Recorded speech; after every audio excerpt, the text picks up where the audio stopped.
Back to the Netherlands, kamusta po kayo today? Okay lang. Gitom down na po. Hello, Kitty. Congressman Pulong, on behalf of the Filipino community here in the Netherlands and also all over the world, Happy New Year to you. Happy New Year po sa inyo. Dagang salamat sa kanunay niyong suporta sa MUA sa mga mahan.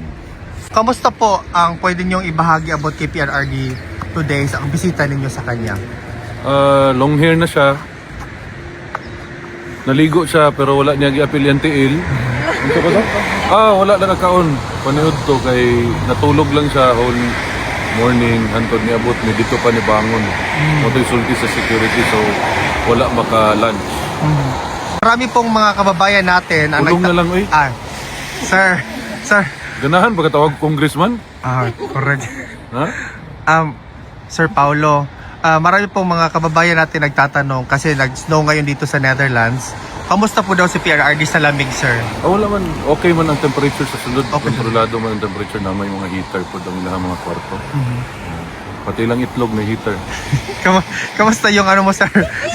Kamusta yung adjustment mo sa weather from tropical weather to... Ay, anad na ni sa Davao. Mga taga Davao, bugnaon ba kami? Di ba? Bugnaw, maging Davao. Sila rin may init. Correct. Init pa more. Ano po yung masasabi nyo sa 2026 na marami talaga pinaghahandaan kayo ng mga detractors na ang pamilyang Duterte ay aatakihin nila, lalong-lalo na yung kapatid mo na si Vice President Inday Sara Duterte? Di lang tayo mag-story about governance, politics, kay howd man kuno sila ana, no? So, kung na sila ay attack buhaton sa mo, di andam eh. Andam lang. Tangkidigira ilaha, amo pader, ana lang gud. Mumbalira man yung kalibutan karon pila ka adlaw. Advice po namo kami magstorya mi magigsuon na magandam lang, abogado, ano.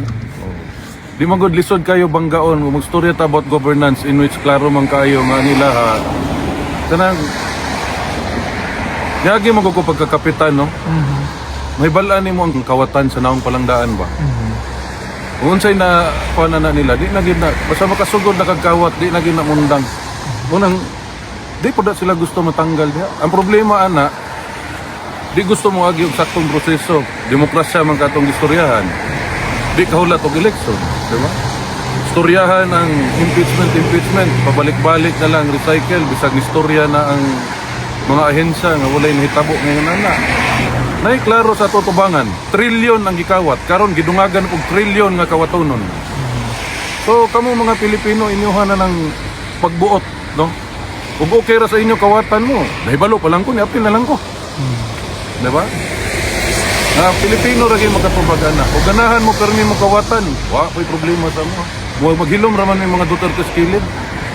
Ay lang hilabti kay matamakan nga sobra mamaak mga iro. Correct. Lain pud baya kumaak. Ano po yung gusto nyong sabihin sa mga kababayan natin for the year 2026, lalo-lalo na bagong taon lang? Expect ninyo mas mapait ang inyong kinabuhi. Kabalo naman mo mga ano. Di man gyud na malikayan ng greed, no? Kawat. Di gyud malikayan. Bisag unsa o yung tanaw, wa paganit ninyo na gihalongkat ng accounts committee sa Congress ug sa Senate. Halongkat ta ninyo na makita ninyo diha tanan. Kung asa ang isa pa ka corruption diha sa mga amot sa tawag na. Ulong na lay tawag sa ko, ito tawag ang congressman. Kaulaw. Damay patani. Pero mga taga Davao, basta ako mo serbisyo lang ko sa inyo ha. Ayan na magtuwa ng mga storya-storya nga, wala gasolod sa HOR. So ibuhaton ako dito kay committee. Ano to Libiste, gusto mo kontratong budget, wa ganit tagda sa naglingkod na speaker. Ay magtuwa na ilahang mga pakyut-kyut ng mga kasi tawag na nila, di naman na cockroach.